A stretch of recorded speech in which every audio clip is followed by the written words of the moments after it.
नमस्ते। बहुपद क्या होता है हम पढ़ चुके हैं, बहुपद की घात भी पढ़ चुके हैं। अब बहुपद के प्रकार, कितने प्रकार के बहुपद होते हैं वो पढ़ते हैं। Types of polynomial.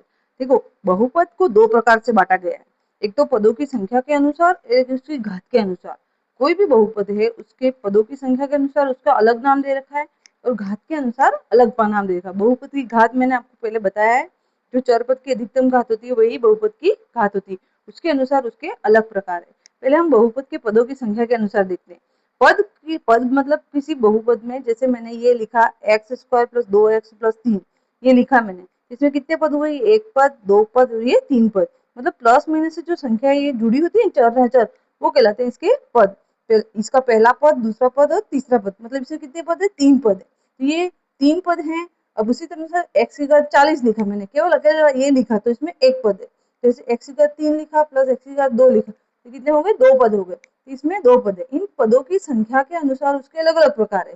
अगर एक पदीय है, एक पद है तो एक पदीय बोलेंगे, दो पद है तो द्विपदीय, तीन पद है तो त्रिपदीय। वैसे ही ये आगे चलता रहता है। ठीक है, जैसे अधिक पद वाले होते हैं तो उसको बोलते हैं बहुपदीय। ठीक है, बहुत सारे पद होते हैं, तो पदों की संख्या के अनुसार इनके पद जो होते हैं उनकी संख्या के अनुसार इनको अलग अलग नाम दे रखे हैं। हम लोग को तीन ही पढ़ते हैं, एक पदीय, द्विपदीय और त्रिपदीय।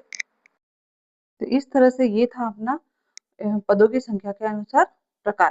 ठीक है, एक पदीय, द्विपदीय और त्रिपदीय। ठीक है, अब पढ़ते हैं हम घात के अनुसार।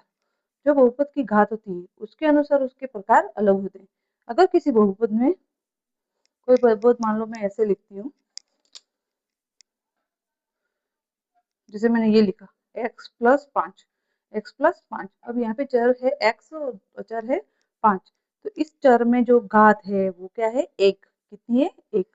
अब कुछ नहीं है तो एक करने का, जीरो नहीं करने का। ठीक है, तो एक जो घात है, तो इस एक पद वाले, एक पद है इनमें दो, लेकिन घात कितनी है? एक। तो इसको बोलेंगे रेखिक बहुपद। क्या बोलेंगे? रेखिक बहुपद। रेखिक बहुपद उसे कहते हैं, इसे हम डिटेल से भी पढ़ेंगे घात को। रेखिक बहुपद वो होता है जिसमें घात क्या होती है? एक होती है। जिस बहुपद की घात एक होती है वो कहलाता है रेखिक बहुपद। अब जिस बहुपद की घात दो होती है, जैसे ये है एक्स की घात 2 प्लस 3x प्लस 10, इसमें घात जो है वो दो है ना? अधिकतम घात कितनी है? दो। तो ये कहलाएगा द्विघात बहुपद। उसी अनुसार अगर तीन घात है, जैसे एक्स की घात 3 प्लस दो, 5x प्लस 3 ऐसे लिख दिया, ये क्या कहलाएगा? त्रिघात बहुपद। ये क्या कहलाएगा? त्रिघात बहुपद। इस तरह से ये तीन प्रकार हैं घात के अनुसार। ठीक है, इसको हम सबसे ज्यादा इंपॉर्टेंट मानते हैं। ये चैप्टर में सबसे ज्यादा इंपॉर्टेंट है, इसी पे क्वेश्चन चलते हैं। ठीक है, अब देखो इस पोर्शन को घात के अनुसार और बहुपद अच्छे से समझ गए। जो चैप्टर 4 है अपना द्विघात समीकरण, उसको समझने में आसानी होगी। ठीक है, जैसे ही आपने ये द्विघात बहुपद समझ लिया, इंपॉर्टेंट ये है सबसे ज्यादा, द्विघात बहुपद समझ लिया, वैसे ही कहलाएगा वो है ना, चैप्टर 4 भी कवर हो जाएगा।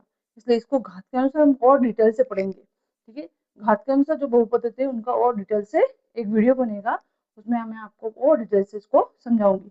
जिसकी एक घात होती है उसको रेखिक बहुपद, दो घात होती है उससे द्विघात बहुपद, तीन घात होती है उसे त्रिघात बहुपद कहते हैं। ठीक है, मोस्ट इंपोर्टेंट अपने द्विघात बहुपद है, अपने सिलेबस में दोनों है। इनका इसका केवल सूत्र है ना? तो इसको अपन घात के अनुसार जो बहुपद होते हैं उसको अपन डिटेल से पढ़ेंगे। ठीक है, तो अपन ने पदों के अनुसार जो होते हैं बहुपद वो, और घात के अनुसार बहुपद होते हैं, इन दोनों को अच्छे से समझ लिया है। अब इसके आगे और अपन इसका डिटेल से और एग्जाम्पल के साथ में इसको अच्छे से समझेंगे।